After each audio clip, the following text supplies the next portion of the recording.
জন্মের আগে প্রিয় নবী বাবা হারালেন, 6 বছর বয়সে মা হারালেন, 8 বছর বয়সে দাদা হারালেন। এবার আছে শুধু একজন চাচা। এমন চাচা বাবার চেয়েও বেশি আদর করে বিষ্ণু ইসলামকে লালন পালন করলেন। এ আবু তালেবের ভয়ে আবু জাহেল আমার প্রিয় নবীর গায়ে হাত লাগাতে পারে নাই। তার মানে ভালোবাসায় কোনো ভেজাল? ভেজাল আদর্শে। ভেজাল কিসে? শেষ নিঃশ্বাস ত্যাগ করার আগে আবু তালেব অসুস্থ। আবু জাহেল উতবা সাইবা একদিকে, আমার নবী আরেক দিকে। আমার প্রিয় নবী বললেন, চাচা আজীবন আপনি ছাতার মতো আমাকে আশ্রয় দিয়েছেন, আজীবন আপনি বাবার মতো কোলে পিঠে করে মানুষ করেছেন। একবার শুধু আমার কানে কানে বলেন লা ইলাহা ইল্লাল্লাহ মুহাম্মাদুর, বাকিটা আমি আল্লাহর সাথে বুঝে নেব। কিন্তু আবু জাহেলও পাশে আছে না নাই? আবু জাহেল কয় না, আবু তালেব খবরদার, আজীবন যে শিরকি ধর্মের উপরে ছিল ওইটার উপরেই থাক, বাপ দাদার ধর্মে চুন কালি মাখিস না। একবার আবু তালেব প্রিয় নবীর নুরানি চেহারার দিকে তাকায়, মনে মনে ভাবে এখনই পড়ে ফেলি কালিমা, মুহাম্মদের আদর্শই আমার আদর্শ বানায় ফেলি। আবার যখন আবু জাহেল উতবা সাইবার দিকে তাকায়, মনে মনে ভাবে না, আগের ধর্ম ছাড়তে চাই না। এই দোটানা অবস্থা থেকে শেষ নিঃশ্বাস ত্যাগ করার আগে আবু তালেব এটা বলে মারা গিয়েছে, আলা মিল্লাতি আব্দুল মুত্তালিব, আমি আব্দুল মুত্তালিবের শিরকি ধর্মের উপর থেকে শেষ নিঃশ্বাস ত্যাগ করলাম। তার মানে আল্লাহর দেয়া বিধান অনুযায়ী সে জান্নাতি না জাহান্নামী? শুধু যে নবীরে ভালোবাসছিল কোনো কাজে আসছে? কথা বলেন। তাহলে শুধু ভালোবাসা আমারে বাঁচাতে পারবে না। নবীর ভালোবাসার পাশাপাশি আমার নবীর আদর্শ জীবনে থাকার দরকার আছে না নাই? এজন্য আল্লাহ নবীর পরিচয় দিয়ে বললেন, মুহাম্মাদুর রাসূলুল্লাহি ওয়াল্লাযীনা মাআহু আশিদ্দাউ আলাল কুফফারি রুহামাউ বাইনাহুম। কোরআন আমাদেরকে বলে তোমাদের প্রিয় নবীর প্রথম পরিচয় তিনি রাসূলুল্লাহ সাল্লাল্লাহু আলাইহি ওয়াসাল্লাম। তিনি হলেন আল্লাহর রাসূল। তার সাথে যারা থাকে তারা কাফেরদের ব্যাপারে বজ্র কঠোর, মুমিনদের ব্যাপারে পুষ্পকোমল। সুবহানাল্লাহ পড়ে।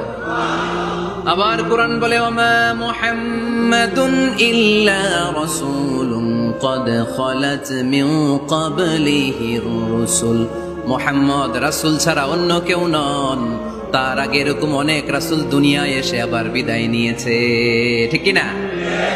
তাহলে কোরআন কিন্তু প্রথম পরিচয় দিয়ে দিলে, 1 নাম্বার পরিচয় আমার নবীর। 1 নাম্বার পরিচয় জোরে বলেন, 1 নাম্বার পরিচয় তিনি রাসূলুল্লাহ, আল্লাহর রাসূল।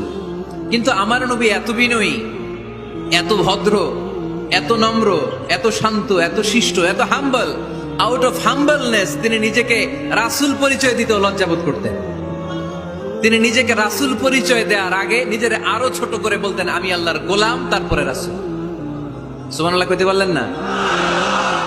কত ভদ্র মানুষ, কত বিনয়ী মানুষ।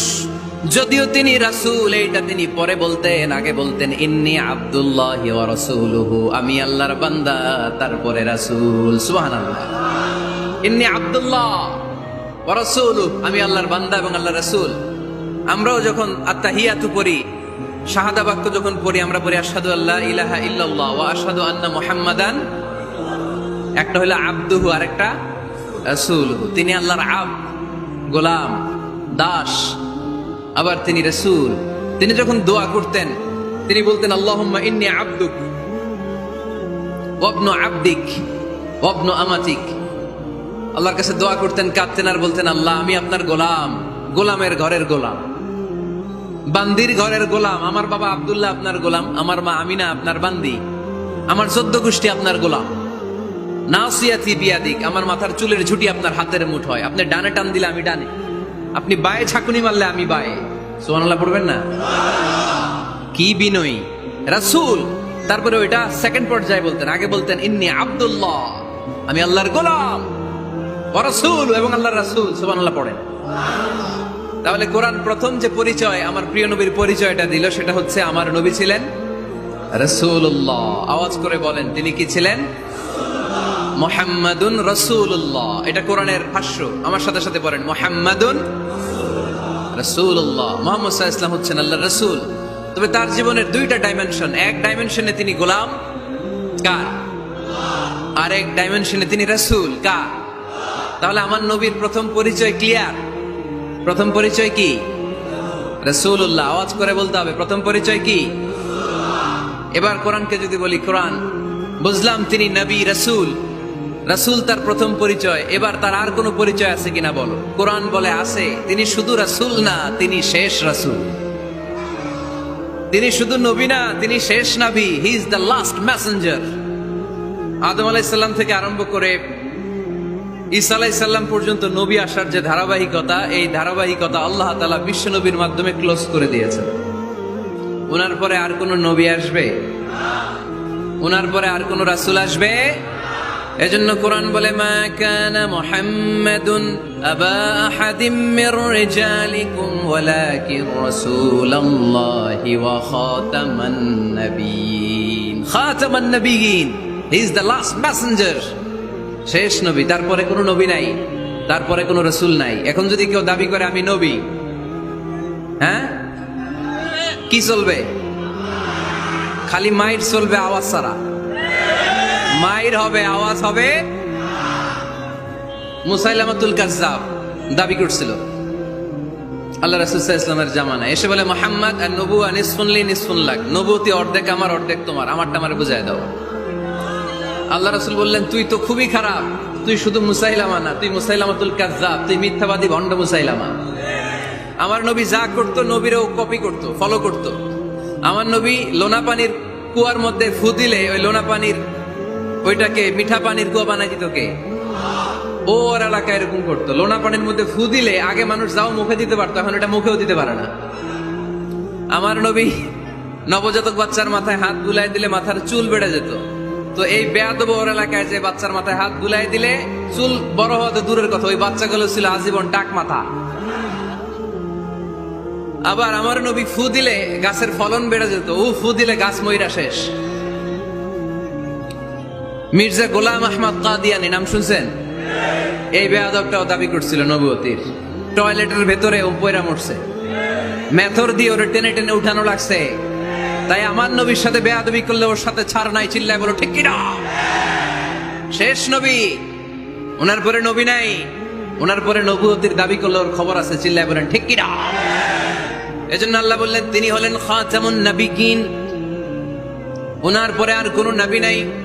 আমার নবী বলছেন, লা নাবিয়্যা বা'দি ওয়ালা রাসূলা, আমার পরে কোনো নবী নাই, আমার পরে কোনো রাসূল নাই। তবে লাউ কানা বা'দি নাবিয়্যুন লাকানা উমর, আমার পরে নবী হওয়ার যোগ্যতা যদি কারো থাকে, আমার ওমরের ওই যোগ্যতা আছে। প্রভু তুমি বলেছো রাসূল দেবে না, বলনি দেবে না ওমর, বলনি দেবে না হামজা তারিক, খালিদ বিজয় সমর। প্রভু তুমি বলেছো রাসূল দেবে না, বলনি দেবে না ওমর, বলনি দেবে না হামজা তারিক, খালিদ বিজয় সমর। প্রভু তুমি বলেছো রাসূল দেবে না, রাসূল দেবে না, এই কথাটা কার? আমার নবীর পরে আর কোন রাসূল তিনি দিবেন না, তিনি শেষ নবী, তিনি আখিরি নবী। সুবহানাল্লাহ পড়েন।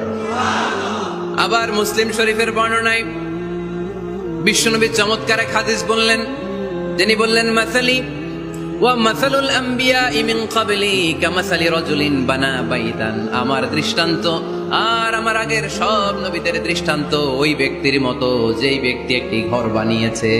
কি বানিয়েছে? চমৎকার, চোখ ধাঁধানো সৌন্দর্য দিয়ে এক ঘর। এই ঘরের ভুল ধরার মতো কোনো ভুল নাই। এত ডিজাইন, এত ইন্টেরিয়র ডিজাইন করেছে, লোকজন যেই আসে দেখে বলে বাহ বাহ। দেখে কি বলে? বাহ বাহ, এত সুন্দর ঘর। পুরো ঘরে কোনো ভুল নাই, কোনো খুঁত নাই, একটা জায়গা ছাড়া। সেটা হচ্ছে ঘরের এক জায়গায় ইটের গাঁথুনি দিতে যে এক জায়গায় একটা ইট পড়ে নাই, ওই জায়গা দিয়ে ফাঁকা, শীতের ঠান্ডা বাতাস ঢুকে। সুবহানাল্লাহ কইতে পারলেন না? বিষ্ণু বললেন, আমার দৃষ্টান্ত আর সব নবীদের দৃষ্টান্ত ওই ব্যক্তির ঘর বানানোর মতো।